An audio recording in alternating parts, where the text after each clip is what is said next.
everyone. I think this is that awkward moment where you're actually live, but it doesn't show that I'm live yet, but it looks like that I'm on.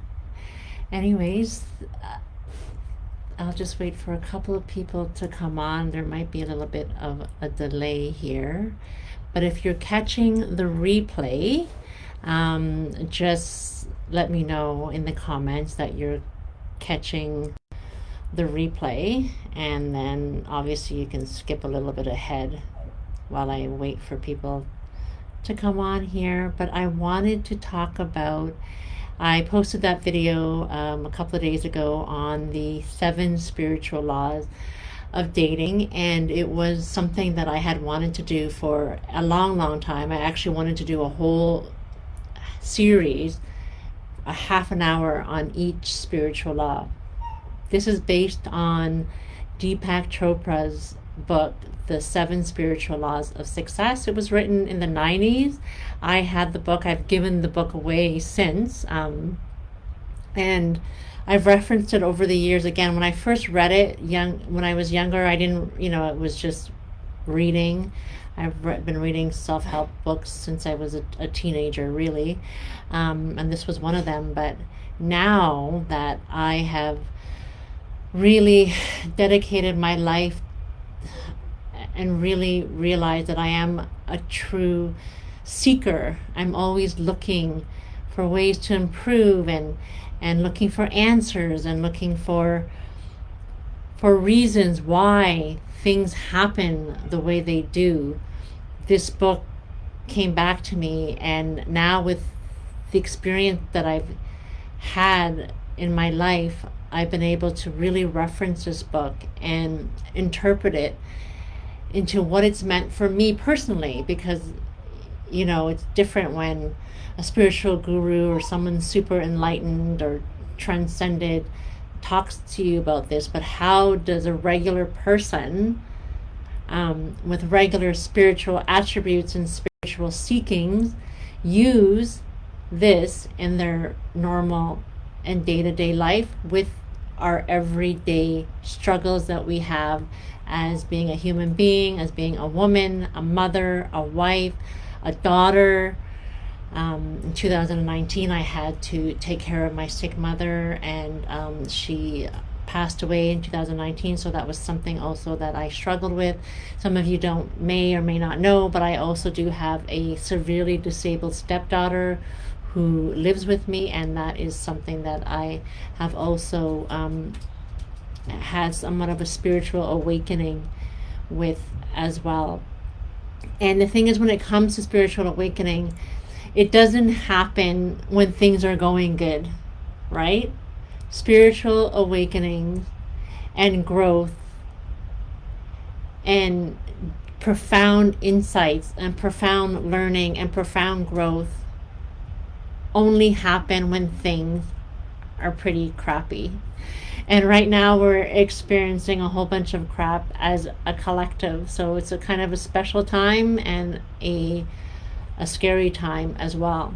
So let's get into this. The first law is the Law of Pure Potentiality. In a nutshell, this law is about really believing and knowing that inside of us is this amazing field of pure potential, this amazing nothingness of which we're able to create from a place of our personal truth. Everyone has their own personal truth. Everyone has their own energetic signature, their own spiritual essence, their own core essence. And it's the privilege, as Joseph Campbell had said, it's the privilege of our lifetime to know who our true self is, or to become our true selves. That is the privilege of our lifetime, and that is the work that we have in this lifetime, because we are encoded, we're enculturated, we're programmed, we're conditioned by our parents, by our society, who in turn were conditioned and enculturated and encoded by their parents and their societies and their cultures and so on. All of that is not who we really are. And it's a little bit rattling to realize that we are not who we think we are. We are not who we are when we go to work. That is not our real identity. We are not who we are as parents or as wives or as girlfriends or as mothers, daughters, and sisters. So then if we're not who we think we are, then who are we really? Who are we really? And some people are scared of that answer. And accessing the field of pure potentiality takes away that fear. So how I know this to be my truth again, and I encourage you to take on this challenge and experiment with a meditation practice, with a stillness practice, with a mindfulness and an awareness practice. It is one of the most difficult things that I've ever had to do. It can be extremely boring. It can be it's very difficult to try and stop your mind, but it's not actually halting your mind. It's really just being able to let go, release all the current worries and thoughts of the day and of the future, and just sit with who you are, without judgment, without worry, without anything. And that is it's easier said than done, right? So when I first started meditating, actually I started meditating now, but it's been about 15 years. And when I first started meditating, I would go really deep, not to the point of sleeping, but very relaxed, almost like I was going to fall asleep, but I could feel myself sinking deeper into something, and I would fall into those moments, and then I would quickly kind of get scared and pull myself out. So it took more practice to really let myself go into this deep, dark abyss, have you will. You have no idea what's going to be in there. And it is a little bit scary. And this actually is a practice in being comfortable with uncertainty. Right now, we are living in a period of uncertainty. And we have such a desire to control things and to want to know things, and that knowing something will actually bring us more comfort and become more fearless. But that isn't always the case, because life, you can't possibly have control of everything, and you can't possibly know everything that there is to know. Otherwise, you stay really stuck. So being able to access this field of potentiality, and Deepak Chopra loves to use the word, the infinite field of abundance, the infinite field of pure potentiality. He loves saying, if you read any of his books, I've read about 5 of them now, and he loves saying those words over and over again. But what it essentially means is just letting go of your identity for now. And when that happens, things open up for you, and you really do connect to this feeling of unity, and of acceptance, of accepting who you are just as you are, and knowing that you have absolutely nothing to fear. And the more you connect with that acceptance and that sense of fearlessness is actually very, very freeing.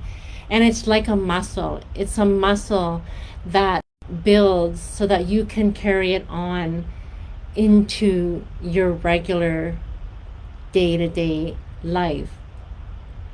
And this is one of the very, very first steps into self-love and self-acceptance. So how do you do this? And I've mentioned definitely meditation, practicing stillness. And although I love other work, I love music, and I love movement, and I love dance and other ways to sort of get out of your head and forget about the worries of the day, reading, all of that stuff. But there's nothing like the practice of getting still and being with yourself. And then adding to that is not judging that practice.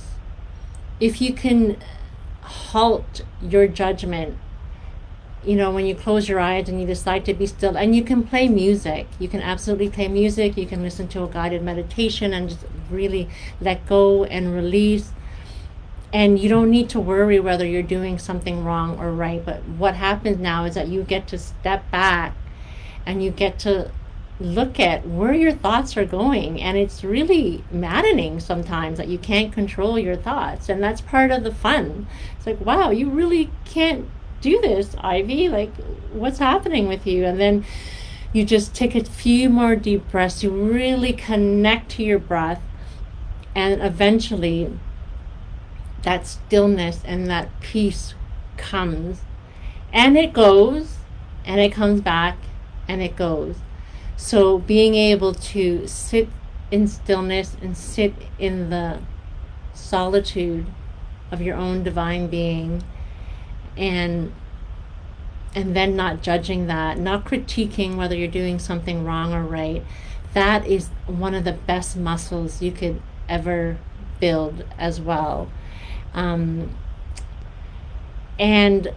another way, if you really have trouble with meditating, is to go outside with nature and really be present to the beauty of nature.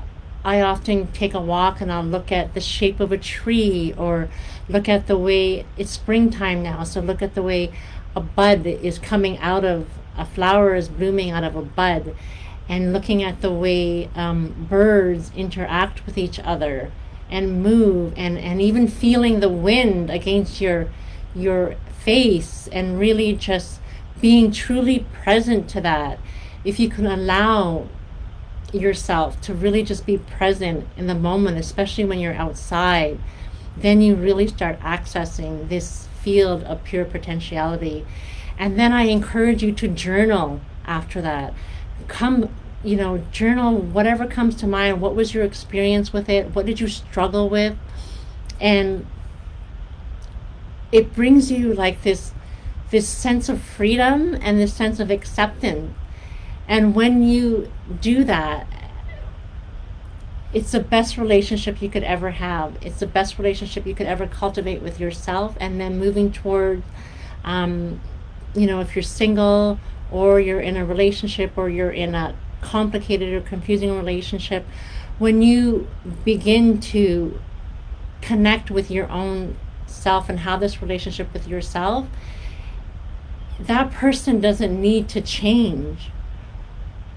And you actually are able to look at people and circumstances in a different light. You're able to have a sort of a little bit of a veil, but it's not a veil that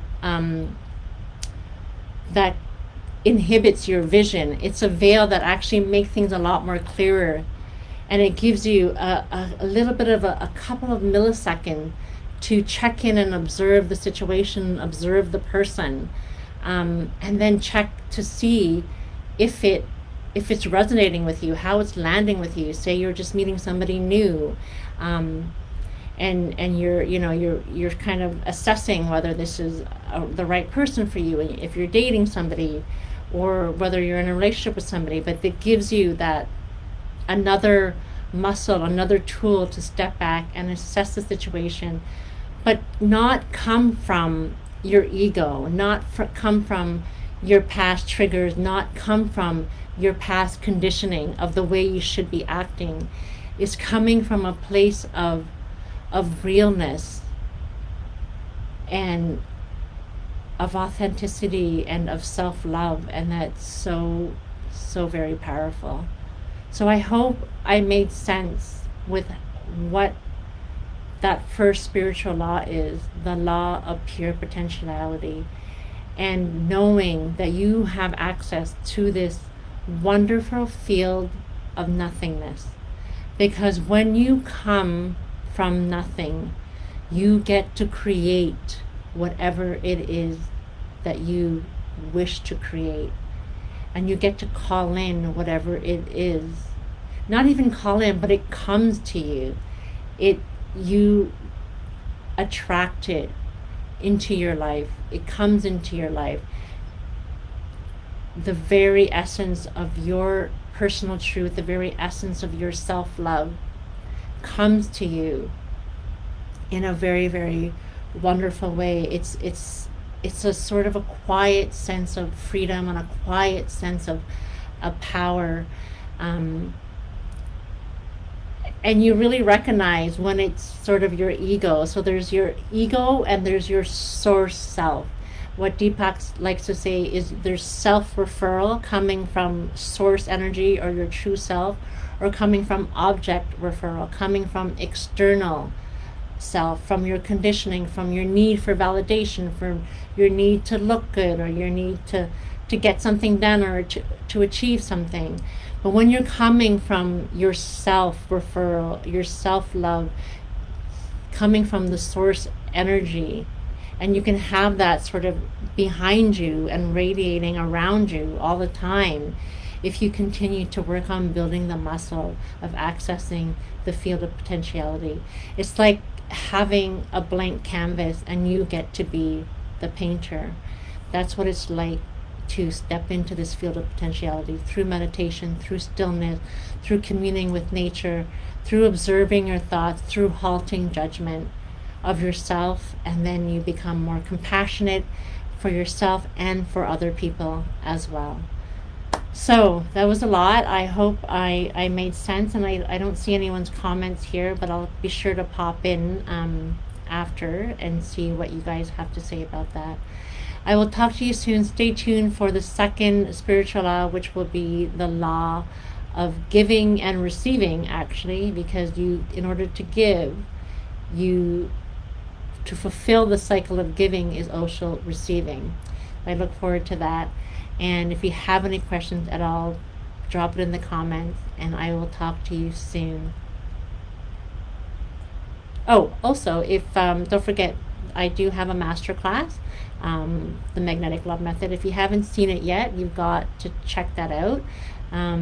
It's up free. It's in, I guess I can drop the links in here too again, but I do offer that a free master class too on that. Anyways, I hope you guys check that out, and I'm here if you ever need me. Call me, book a call with me, whatever. I'm here for you. Okay, thank you. Bye.